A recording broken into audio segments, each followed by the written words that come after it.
इसलिए आज तमाम नौजवानों को इस राजनीति को बदलना होगा और विश्वास कीजिए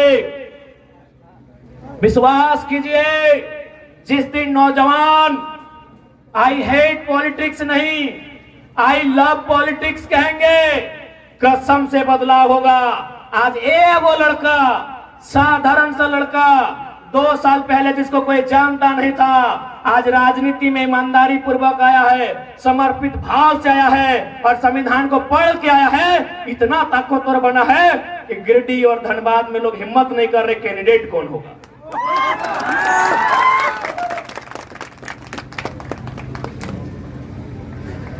आज हिम्मत नहीं कर पा रहे हैं गिरिडीह और धनबाद का कैंडिडेट कौन होगा।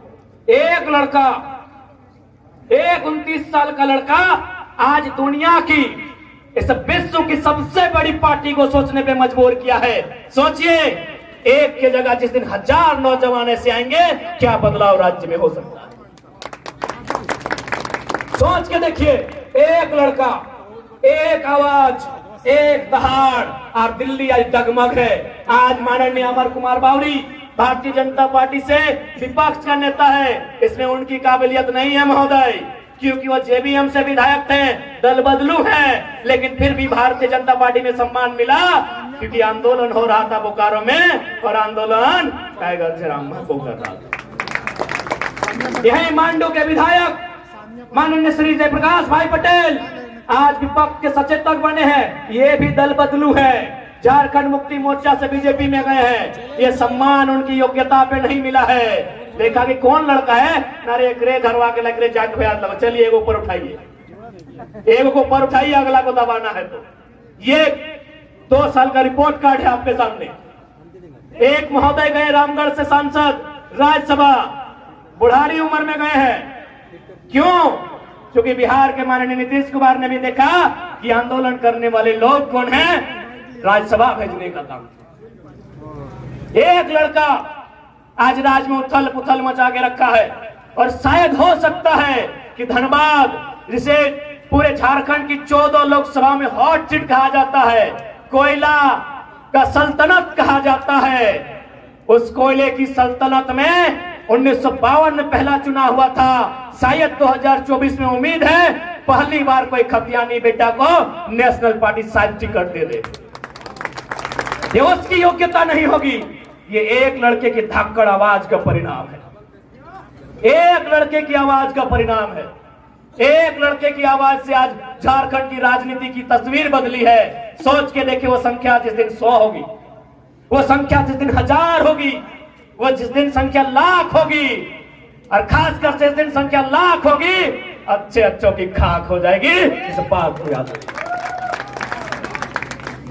बताइए, दुनिया की सबसे बड़ी पार्टी कितना मेहनत करती है। भले हम भारतीय जनता पार्टी की नीतियों की आलोचना करते हैं और करेंगे, लेकिन इस बात की प्रशंसा कीजिए कि दुनिया की सबसे बड़ी पार्टी, उसको इतना फुर्सत है कि जयराम महतो को वॉच कर रही है, रिपोर्ट भेज रही है कि गिरिडीह धनबाद खबरदार।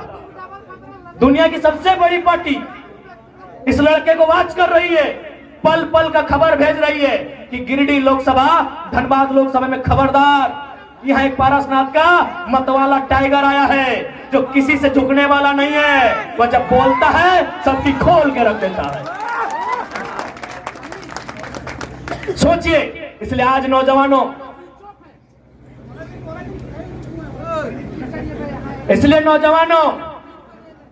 मैं आपसे आग्रह करूंगा, राजनीति को समझिए।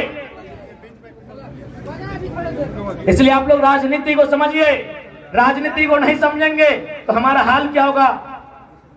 बहाली आप देखिए ना, जनरल कोटा में 61 बहाली था,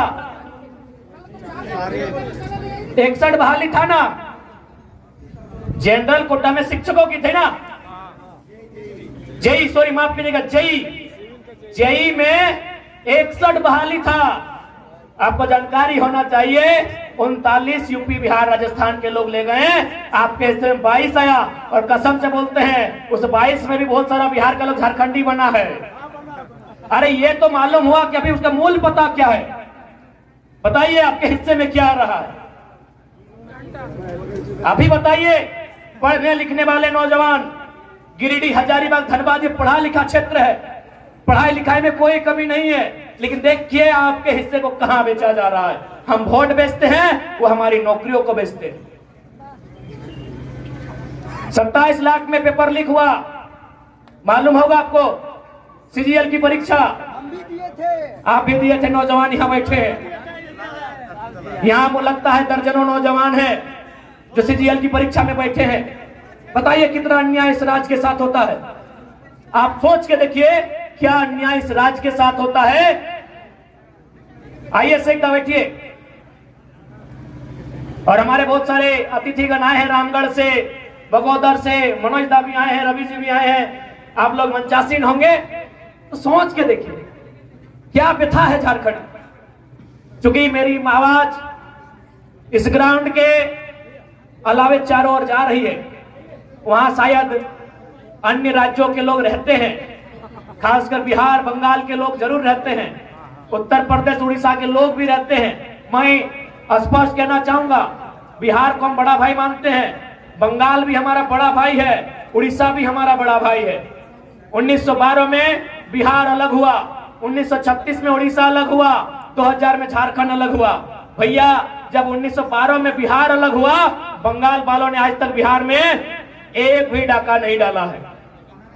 क्या आपके पास एक भी इतिहास है कि जब बंगाल प्रेसिडेंसी से सन 1912 में बिहार अलग हुआ, उसके बाद बंगाल के किसी मूल निवासी ने बिहार में कोई दखल अंदाजी किया हो? क्या आपके पास डाटा है? एक भी डाटा है? नहीं है, क्योंकि बंगाल ने बिहार को भाई मान के अपना हिस्सा अलग कर दिया। ठीक फिर बिहार से 1936 में उड़ीसा अलग हुआ।